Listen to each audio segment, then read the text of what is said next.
a gateway drug. I want to be reasonable or responsible with my time here. My general observations are that treatment is preferable to punishment. The Rand Corporation study has shown that every dollar or peso spent on treating someone already using drugs will have a much greater impact on the number of users, the amount of drugs used, the overall cost to society, than spending that money on incarceration, interdiction, or eradication. We should press for more treatment as an alternative to punishment, and keep in mind that not all treatment programs are very good. Most drug education is inadequate. DARE, a drug abuse resistance education, which is used in 80% of U.S. schools, has been repeatedly shown to be not to work. It provides a good relationship. It makes kids like cops, but it doesn't do much for the drugs. It's important not to give information. We no longer believe in reefer madness, but a lot of misinformation is handed out. It's important that kids have accurate, science-based education, and it's also, as Assistant Chief Durden mentioned this morning, it's really important to keep kids busy in the hours between 3 and 6 o'clock in the afternoon. For kids, it's best to abstain. If you're determined to try these drugs, you should wait until you're older and more mature. You need to know the facts about them and to be aware of the danger signals. As for parents, if your kid decides to experiment with drugs, it doesn't mean you're a bad parent or you have a bad kid. Both of those may be true. You may be a bad parent, you may have a bad kid. But experimenting with drugs is not uncommon in a drug-saturated culture, and it's important to keep up with not to give up on your kid. To come back to what these students were saying in the hour before, a trusting, open relationship with parents is about the most important thing that they can have, and trust, once it's lost, can be hard to regain. Talking about drugs at dinner, when the TV show brings it up, when there's something in the news, talking to them, holding them to high standards, but explaining to them why it is that you want them to be very careful about drugs. So as parents, you should watch, read, go to the internet, be discriminating. I would recommend to you as a single thing that's a good place for parents to start on for kids is just to go to safetyfirst.org. It's a very sensible website that gives all sorts of things, and it also, for people involved with the science academies, for example, it gives some really good ideas about curricula for drug education. But I'll stop there. Thank you. Thank you.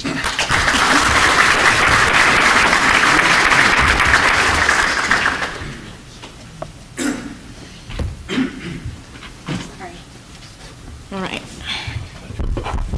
2 seconds. I'm going to try to be fast and understandable. So, I just wanted to tell a little bit about my background. I don't know if you all know who Dialog is, but this is the institution that I work for. It's Inspiring Center of Baptist La Salle.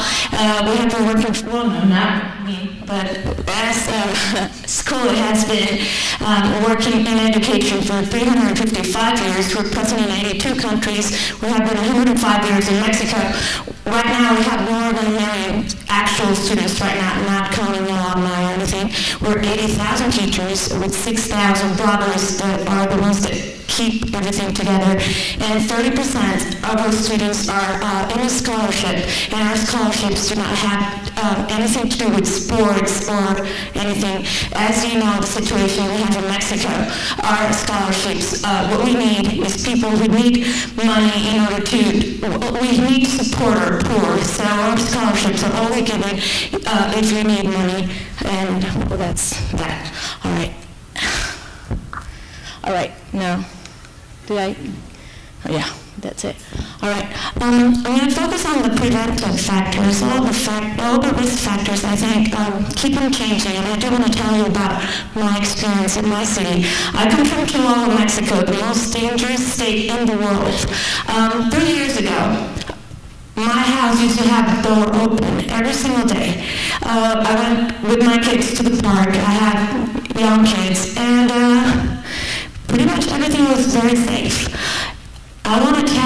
that drugs become a big problem very suddenly. You cannot see it coming. You have to be very prepared for this. And to me, I'm dedicated to education. I think the way to go is not to prevent so much the risk factors, because they keep on changing every day, and they become, well, in Mexico, they become so powerful that it is impossible for us to keep on going against the risk factors. So I think the preventive factors are the ones that we should really focus on. And I agree with, I don't know, a lady said, you said that teachers have a lot to do in this field, and I agree. I think we usually, in Mexico, we usually blame politicians for what has happened, but I think parents and teachers are to take responsibility in what is going to happen. Okay, so. No. Okay, sorry. All right. One of the key factors is self-control, the ability to stop or control certain moderate conduct or emotional answers that will let the person delay the gratification in certain situations to obtain future rewards. We have found in the university that self-control is not part of our youth. We're usually, they're used to getting things as soon as they want them. And I wrote Christmas here because I have a 7-year-old girl, and we invited her friends for a Christmas party before Christmas. So I asked them, what are you guys gonna get for Santa Claus? And they were like, oh, I don't know. And I thought, you know what, they don't know, because we feel their necessities before they even become a wish. If we kill that in our youth, if we don't let them save in order to get what they want, if we don't let them wish for something for an entire year, we're killing the self-control, and well, that comes with great risk. I count him braver who conquers his desires than him who conquers his enemies. For the hardest victory is the victory of ourself, Aristotle.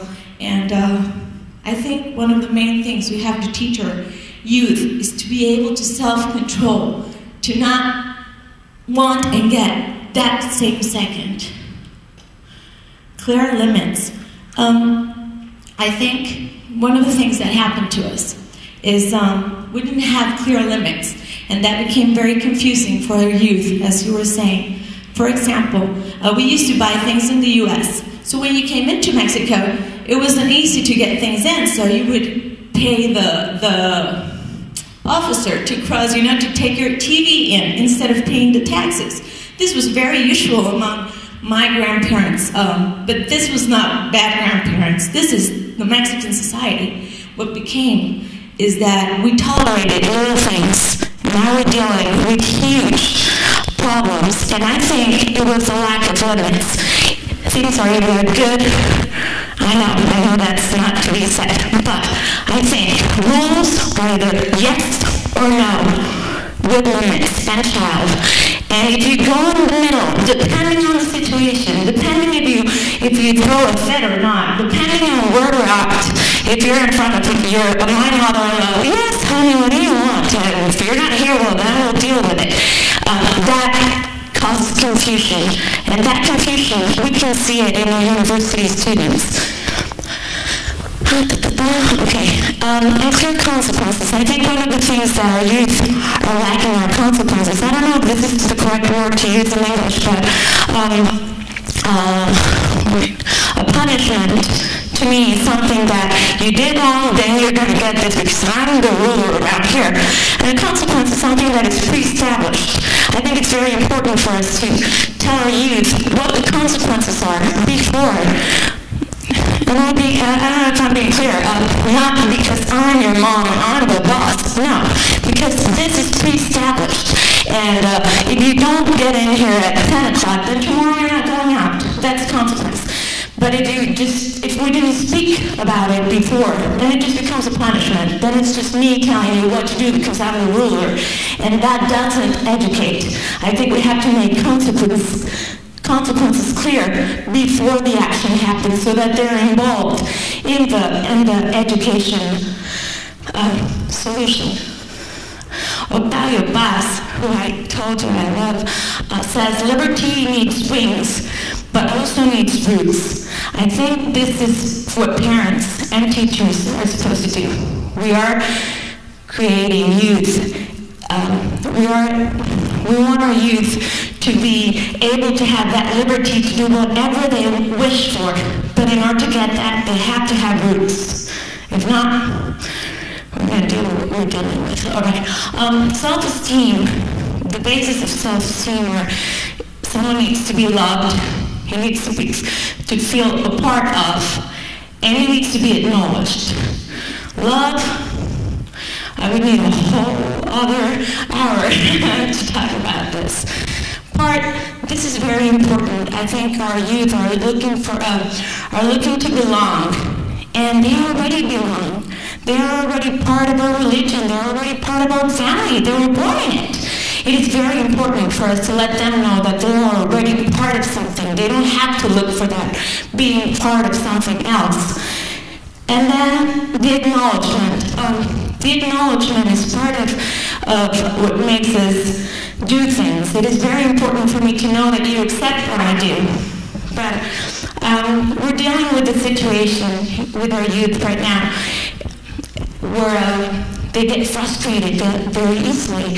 And I was thinking I think we acknowledge sometimes not real things. And I'll make an example. We had a mini Olympic games in my kids' school, so they gave everyone a medal for participating. And my kid, he said, "Mom, you know how I got this? Because I was the fastest runner." He was the last one to get to the end. And I thought, this is not good. Because if we don't, next time he's going to be very frustrated that he didn't get a medal. And medals, they're for the 3 first places. That's real life. And if we give everyone a prize, then they get frustrated next time. And it makes unreal situations. And I think we have to teach our kids to what we are, what they'll be confronted with later on. And if you run very fast, you get a medal. But if you don't, you don't get a medal. So, all right. And then the development of the conscience. I really love the kids to say, because I think this is affecting us very much. This is the development of the conscience, the how you grow. I am because I have. And then you go to I am because I do. And I am because I have is, that stage where this is mine, this is mine, this is mine, and everything is mine. And then I am because I do is when you feel you belong to that basketball game and basketball team, and if you're kicked out of it, then who are you? And it's very important for us to tell our youth they are, just because they are unique and very special. Without the basketball team, without the school, without whoever they think they're part of our family, and they're part of our religion, and that transcends. And they are very unique and very special, independently of if they have the computer blah blah blah or the blah blah blah tennis shoes. Okay. I'm trying to go as fast as I can. Is that okay? Okay.